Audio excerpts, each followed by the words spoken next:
Active passive voice, इनको लेकर बच्चे सबसे ज़्यादा कन्फ्यूज़न में रहते हैं और वो जब सेंटेंसेस बनाते हैं तो वो कंफ्यूज हो जाते हैं। उन पर पिछनता ही नहीं है कि कौन सा एक्टिव का है कौन सा पैसिव का है। इंग्लिश की तो छोड़ो, उन्हें अपनी नेटिव लैंग्वेज में यानी कि जिस लैंग्वेज को वो अपने बचपन से बोलते आ रहे हैं उसमें भी उनको ये नहीं पिछनता कि कौन सा सेंटेंस एक्टिव का है और कौन सा सेंटेंस पैसिव का है। तो आज की इस वीडियो में आप इंग्लिश तो सीखोगे ही, साथ में अपनी जो मातृभाषा है, आपकी जो नेटिव लैंग्वेज है, उसके बारे में भी सीखोगे कि आपको कैसे पहचानना है कि ये सेंटेंस एक्टिव का है और इसे हमें इंग्लिश में एक्टिव वाले स्ट्रक्चर से बनाना है, और ये सेंटेंस आपका पैसिव का है और इसको हमें इंग्लिश में पैसिव वाले स्ट्रक्चर से बनाना है। तो आज की वीडियो सिर्फ और सिर्फ आपके लिए है और जिसमें आप एक्टिव पैसिव से रिलेटेड सारे डाउट्स को क्लियर कर लोगे। तो वीडियो को लास्ट तक देखना। उससे पहले मैं आपको बता दूं, यदि अभी तक आपको टेंस नहीं आते हैं तो सबसे पहले आप जाकर टेंस सीखिए। विदाउट टेंस आप एक्टिव पैसिव वॉइस को नहीं सीख सकते। यदि आपको टेंस आते हैं तो बहुत अच्छी बात है और वीडियो में हमारे साथ आगे बढ़ते चलिए, और यदि नहीं आते हैं तो इस वीडियो का लिंक मैं आपको डिस्क्रिप्शन बॉक्स में दे दूंगा, वहां से जाकर आप उन्हें देख सकते हैं। तो चलिए वीडियो को शुरू करते हैं। तो देखिए, सबसे पहले हम देखेंगे बचपन की यादें। बचपन की यादें का मतलब है जिन चीज़ों को हम टेंसेज में बचपन से पढ़ते आ रहे हैं। ये सब आपको पता है कि टेंस 3 तरह के होते हैं, प्रेजेंट, पास्ट और फ्यूचर। 3 तरह के टेंस होते हैं। अब इन 3 तरह के टेंसों को आपको अलग अलग 4 भागों में डिवाइड किया गया है, ये सब आप जानते ही हैं। तो कौन कौन से हैं? एक है इंडेफिनिट, एक है कंटिन्यूअस, एक है परफेक्ट और एक है परफेक्ट कंटिन्यूअस टेंस। ये हैं आपके 4 भाग जो कि टेंस की 4 कैटेगरी मानी जाती हैं। अब इन चारों को आप किस तरह से पढ़ते हो, चलिए आगे देखते हैं। तो चलिए अब हम सबसे पहले देखते हैं what is active passive voice, यानी कि एक्टिव पैसिव वॉइस होते क्या हैं। मैं आपको इंग्लिश के साथ साथ आपकी जो भी मातृभाषा है यानी कि जो भी आपकी नेटिव लैंग्वेज है उसमें भी आपको बता दूंगा। अब देखिए, यहाँ पर मैंने एक सेंटेंस लिखा है, राम दूध बेच रहा है। अब इस सेंटेंस को जरा मैं आपको तोड़कर बता देता हूं। राम है इसमें आपका सब्जेक्ट, दूध है आपका ऑब्जेक्ट, बेचना हो गया इसमें वर्ब, और रहा है ये है आपकी हेल्पिंग वर्ब इंग्लिश के हिसाब से। तो राम दूध बेच रहा है यानी कि आपका पूरा स्ट्रक्चर मैंने आपको इंग्लिश में बता दिया। अब राम कार्य किस पर कर रहा है? राम कर रहा है दूध पर कार्य। क्या कार्य कर रहा है? दूध पर बेचने का कार्य कर रहा है कि भाई वह दूध को बेच रहा है, इसलिए सब्जेक्ट जिस पर कार्य करता है उसे हम कहते हैं ऑब्जेक्ट, और जो कार्य सब्जेक्ट करता है उसे कहते हैं वर्ब, और जो लास्ट में जो भी कुछ है उसे आप हेल्पिंग वर्ब मान सकते हैं। अब जरूरी नहीं है लास्ट में जो बच गया वो हेल्पिंग वर्ब ही हो, वो कुछ और भी हो सकता है जो आपके सेंटेंस में हो। तो आप इसे मोटा मोटा समझ गए कि एक्टिव का मतलब है जिसमें सारी चीजें हो, सब्जेक्ट भी हो, ऑब्जेक्ट भी हो, हेल्पिंग वर्ब भी हो, वर्ब भी हो। अब देखिए नेक्स्ट, अब मैंने इसको पैसिव में ट्रांसलेट कर दिया और क्या लिख दिया? दूध बेचा जा रहा है। अब दूध बेचा जा रहा है, अब मैंने इसमें से राम को तो गायब कर ही दिया, तो मतलब अब मेरा फोकस है दूध पर कि भाई दूध बेचा जा रहा है। अब राम हमने लिखा नहीं है। तो इसी तरह से पैसिव का मतलब है जिसमें हम सब्जेक्ट को दिखाना नहीं चाहते, सिर्फ और सिर्फ ऑब्जेक्ट पर फोकस करते हैं, उसे हम कहते हैं पैसिव। और एक्टिव में हम सब्जेक्ट पर फोकस करते हैं क्योंकि राम दूध बेच रहा है, हमारा मतलब है राम से।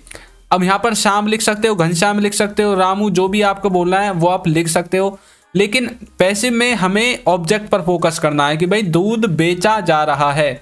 अब किसके द्वारा बेचा जा रहा है ये हमने लिखा नहीं है और ना ही हमें लिखने की जरूरत है। कई बार आपको लिखना पड़ जाता है तो आप लास्ट में लिख सकते हैं दूध बेचा जा रहा है राम के द्वारा, इस तरह से। अब चलिए देखते हैं इसका स्ट्रक्चर देखते हैं। सबसे पहले हमने लिखा है एक्टिव का स्ट्रक्चर, सब्जेक्ट, उसके बाद हेल्पिंग वर्ब, उसके बाद वर्ब और उसके बाद ऑब्जेक्ट। ये है आपका किसका? एक्टिव का स्ट्रक्चर। अब नीचे हमने लिख दिया पैसिव का स्ट्रक्चर। सबसे पहले ऑब्जेक्ट, उसके बाद हेल्पिंग वर्ब, उसके बाद वी और उसके बीच में ये 3 लिखा हुआ है ब्रैकेट में। अब यहाँ पर देखिए, जो ऑब्जेक्ट है वो पीछे से उठकर आगे आ गया। इंग्लिश में जब आप इसे ट्रांसलेट करोगे तो इंग्लिश के स्ट्रक्चर में आपको यदि पैसिव बनाना नहीं आ रहा है तो सिंपल से पहले उसका एक्टिव में लिख लीजिए, उसके बाद ऑब्जेक्ट को उठाकर आगे रख दीजिए। फिर क्या करना है आपको? वर्ब। आपके सेंटेंस में जो एक्टिव का है, कोई भी वर्ब हो, वर्ब के साथ फर्स्ट फॉर्म हो, सेकंड फॉर्म हो, थर्ड फॉर्म हो, आईएनजी हो, कुछ भी हो, सब कुछ ट्रांसलेट होगा वर्ब की थर्ड फॉर्म में। कुछ भी हो उसकी वर्ब की थर्ड फॉर्म आपको लिखनी है, चाहे वो कोई सी भी वर्ब क्यों ना हो, कोई सा भी टेंस क्यों ना हो, कोई सा भी सेंटेंस क्यों ना हो, सब में वर्ब की थर्ड फॉर्म आएगी। अब उसके बाद ये जो सब्जेक्ट है इसको यदि आप चाहते हैं तो सबसे लास्ट में लिख सकते हैं, ये आपके लिए ऑप्शनल है, बाय लगाकर सबसे लास्ट में से लिख सकते हैं। तो ये होते हैं आपके एक्टिव पैसिव वॉइस। आपको समझ में आ गया होगा। तो अभी आप वीडियो को स्किप मत करना, लास्ट तक ले जाते आपको बिल्कुल कन्फ्यूजन दूर हो जाएगा, क्योंकि अभी तो शुरुआत है, अभी तो हमने 10% ही पढ़ा है सिर्फ। अब देखिए नेक्स्ट हमने आपके लिए 2 स्ट्रक्चर और लिखे हुए हैं। एक है रामू वहां किताब बेचता है, तो हमारा फोकस है रामू पर कि भाई रामू बेचता है वहां पर किताब, वहां पर घनश्याम किताब बेचता है, तो हमारा फोकस है रामू पर, घनश्याम पर, ना कि किताब पर। अब इसका पैसिव देखिए, वहां किताबें बेची जाती हैं, तो अब हमारा फोकस है किताबों पर कि भाई वहां किताब बेची जाती हैं। आपके साथ कोई दोस्त है और आप रास्ते से गुजर के जा रहे हो, अब वो उस गली से निकल कर जा रहा है जहां पर किताबें बेची जाती हैं, और आप बोल रहे हो यार इधर मत जाओ, यहाँ तो किताबें बेची जाती हैं, हमें तो यहाँ कोई काम ही नहीं है। तो मतलब आपका फोकस है किताब पर। अब आपने जो सब्जेक्ट उस पर फोकस नहीं किया ना कि भाई यहाँ पर तो राम किताब बेचता है, यहाँ से नहीं लेंगे, वहां से लेंगे जहाँ श्याम किताब बेचता है। यदि आप ऐसा बोलोगे तो आप इसे एक्टिव में लेकर जाओगे, क्योंकि आपने सब्जेक्ट पर फोकस किया, राम और श्याम पर। लेकिन यहाँ आपने फोकस किया है ऑब्जेक्ट पर, वहां किताबें बेची जाती हैं, इस तरह से। एक और देखिए, मैंने उसे भेज दिया है, ये मानी एक्टिव का सेंटेंस यहां पर लिखा है कि मैंने उसे भेज दिया है। अब मैं हूं यहां पर भेजने वाला। अब नेक्स्ट देखिए, उसे भेज दिया गया है। अब भाई किसने उसको भेजा है ये तो पता ही नहीं है, तो मतलब फोकस किस पर है, उस पर है जो भेजा गया है, यानी कि ऑब्जेक्ट पर फोकस है। तो इस तरह से आप एक्टिव और पैसिव में डिफरेंस कर सकते हैं। चलिए, अब बहुत ज़्यादा आपका दिमाग खराब हो गया होगा, मुझे पता है। तो अब हम फोकस करते हैं इसके स्ट्रक्चर के ऊपर। तो देखिए, सबसे पहले यदि आपने अभी तक हमारी बुक को बाय नहीं किया है तो डिस्क्रिप्शन में लिंक है, वहां से जाकर आप इसे बाय कर सकते हैं। आप भी सोच रहे होंगे कि सर हर वीडियो में अपनी बुक का प्रमोशन कर देते हैं, तो भाई ये करना पड़ेगा, तभी तो ये बेचेंगे और तभी आप इंग्लिश सीखोगे। तो चलिए देखते हैं। सबसे पहले आपको मैं इंपॉर्टेंट पॉइंट्स बता देता हूँ वीडियो में आगे बढ़ने से पहले। इंपॉर्टेंट पॉइंट्स और ब्रैकेट में लिखा हुआ है HV का मतलब है हेल्पिंग वर्ब। तो मैं ये जो पॉइंट बताऊंगा ये सिर्फ और सिर्फ हेल्पिंग वर्ब से रिलेटेड होंगे, और किसी को जोड़ना मत, सब्जेक्ट ऑब्जेक्ट वर्ब इनको मत जोड़ना, सिर्फ और सिर्फ हेल्पिंग वर्ब से। अब यहाँ पर सबसे पहले लिखा हुआ है इंडेफिनेट। अब देखिए, इंडेफिनेट में आपकी जो हेल्पिंग वर्ब है वो लगेंगी कंटिन्यूअस वाली, यानी कि एक्टिव वॉइस में जो आप कंटिन्यूअस में किसी भी टेंस का कंटिन्यूअस हो, प्रेजेंट का हो, पास्ट का हो, फ्यूचर का हो, जो आप कंटिन्यूअस में हेल्पिंग वर्ब यूज करते हैं, जैसे कि प्रेजेंट में इज एम आर, पास्ट में वाज वर और फ्यूचर में विल बी, वो सब की सब हेल्पिंग वर्ब इंडेफिनेट में यूज होंगी। जैसे कि प्रेजेंट के इंडेफिनेट में आप यूज करेंगे इज एम आर का, पास्ट के इंडेफिनेट में यूज करेंगे वाज और वर का, और फ्यूचर के इंडेफिनेट में यूज करेंगे विल बी का। तो कंटिन्यूअस की जितनी भी हेल्पिंग वर्ब है वो उठकर आपकी प्रेजेंट के जो आपका इंडेफिनेट होगा, जो भी टेंस का, उस टेंस के इंडेफिनेट में लग जाएंगी। अब भाई हमने जो कंटिन्यूअस की जो हेल्पिंग वर्ब है उनको तो लगा दिया इंडेफिनेट में, फिर कंटिन्यूअस में क्या यूज होगा? तो भाई कंटिन्यूअस में कंटिन्यूअस की हेल्पिंग वर्ब लगेंगी, प्लस में बीइंग लग जाएगा। जैसे कि प्रेजेंट के कंटिन्यूअस में लगती है is am are plus verb की फर्स्ट फॉर्म के साथ आईएनजी लगता है। अब वो वर्ब की फर्स्ट फॉर्म के साथ आईएनजी हटकर अब यहाँ पर लग जाएगा is am are plus being, इस तरह से। इसी तरह से पास्ट में वाज वर प्लस बीइंग, और इसी तरह से जो है आपका फ्यूचर में कुछ नहीं लगेगा, फ्यूचर का कंटिन्यूअस बनता ही नहीं है। कभी आप उसे भी बनाने लग जाओ विल बी के साथ बीइंग लगा तो नहीं, फ्यूचर का कंटिन्यूअस नहीं बनेगा, सिर्फ कंटिन्यूअस बनेंगे प्रेजेंट और पास्ट के। अब बच गया परफेक्ट। परफेक्ट में क्या होता है? परफेक्ट में परफेक्ट कंटिन्यूअस, यानी कि जो परफेक्ट कंटिन्यूअस की हेल्पिंग वर्ब है, यानी कि जैसे कि प्रेजेंट के परफेक्ट कंटिन्यूअस में यूज होता है हैज, हैव और उसके साथ बीन। अब ये जो बीन है ये आपका लग जाएगा परफेक्ट में, यानी कि हैज, हैव, बीन, ये परफेक्ट में यूज हो जाएगा। तो चलिए मैं आपको अच्छे से समझाता हूं। सबसे पहले हम देखेंगे प्रेजेंट के लिए। अब देखिए यहां पर मैंने लिखा हुआ है indefinite, continuous, perfect, perfect continuous. अभी जो मैं आपको समझाने की कोशिश कर रहा था वो यहीं पर देखिए। जो इंडेफिनेट है उसमें जो आप शुरू में एक्टिव देखिए, एक्टिव में क्या क्या चीज यूज करते हैं, डू और डज का यूज करते हैं। और जो पैसिव है इसमें आप क्या करना है, आपको डू डज वगैरह नहीं लगाने हैं, आपको लगा देना है इज एम आर। जो इंडेफिनेट है उसमें आपको इज एम आर का यूज कर देना है हेल्पिंग वर्ब के रूप में। अब कंटिन्यूअस है जो आपका एक्टिव में आप यूज करते हैं is am are plus verb की फर्स्ट फॉर्म के साथ आईएनजी, लेकिन आपको पैसिव में यूज करना है is am are plus being जो आपका कंटिन्यूअस होगा प्रेजेंट का।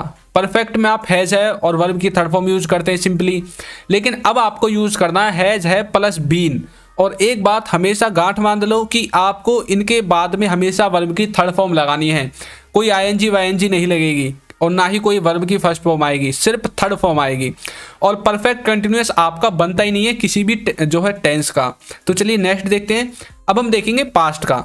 पास्ट में indefinite, continuous, perfect, perfect continuous, ऊपर एक्टिव और पैसिव लिखे हुए हैं। तो एक्टिव में देखिए इंडेफिनिट में आप यूज करते हैं डिड या फिर वर्ब की सेकंड फॉर्म, लेकिन अब आपको पैसिव बनाते टाइम इंडेफिनिट में यूज करना है हेल्पिंग वर्ब के रूप में वाज और वर, इन दोनों में से किसी एक का आपके सब्जेक्ट के अनुसार।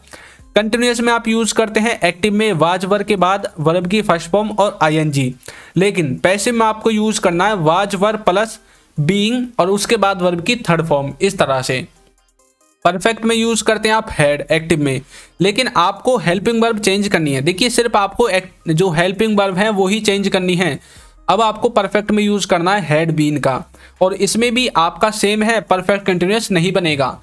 अब नेक्स्ट है एक और जो है आपका फ्यूचर। फ्यूचर में आप क्या यूज करते हैं indefinite, continuous, perfect, perfect continuous. अब फ्यूचर में इंडेफिनिट में आप एक्टिव में यूज करते हैं विल का, लेकिन अब आपको पैसिव में बनाते टाइम यूज करना है विल बी। अब एक चीज गौर करने की यहाँ पर यह है कि हम फ्यूचर के कंटिन्यूअस में यूज करते हैं विल बी प्लस वर्ब की फर्स्ट फॉर्म प्लस आईएनजी, लेकिन इसका पैसिव नहीं बनेगा, इसका पैसिव बनेगा ही नहीं। ये आप हमेशा याद रखना, कभी आप इसके साथ भी बीइंग लगाकर इसका पैसिव बना दो, नहीं बनेगा, ये बात दिमाग में लगा लो। जो आपका फ्यूचर टेंस है उसमें सिर्फ दो ही प्रकार के जो है पैसिव वॉइस बनते हैं, एक इंडेफिनिट वाला, एक परफेक्ट वाला। अब परफेक्ट में आप यूज करते हैं विल हैव एक्टिव में, लेकिन पैसिव में आपको यूज करना है विल हैव बीन। तो इस तरह से आप एक्टिव और पैसिव इन दोनों को आसानी से समझ सकते हैं तीनों टेंसेज में। तो चलिए आपको एक और दिखा देता हूं मैं एक चीज। अब आपको पता चल गया यहाँ पर क्या लिखा हुआ है, थर्ड पर्सन सिंगुलर और उसके साथ ही, सी, इट और किसी व्यक्ति का नाम, इनके साथ आपको यूज करना है इज, वाज, हैज और डज, इन चारों का। इसके अलावा और जो कुछ बच जाते हैं उन सब के साथ आपको जो भी आपके पर्सन बच गए उन सब के साथ यूज करना है।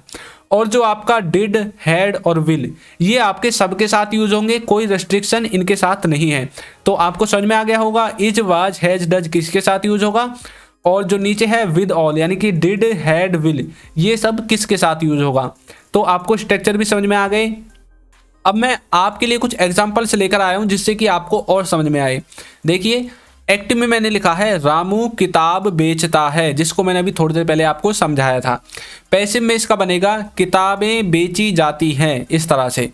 अब देखिए एक्टिव में क्या सेंटेंस बनेगा इंग्लिश में, रामू सेल्स बुक्स, यानी कि रामू बुक बेचता है, किताबें बेचता है, इस तरह से। अब पैसिव में कैसे बनेगा, बुक्स आर सोल्ड। अब देखिए ये जो है रामू सेल्स बुक्स, तो यहाँ पर ये क्या है, ये है एक्टिव में प्रेजेंट का इंडेफिनिट।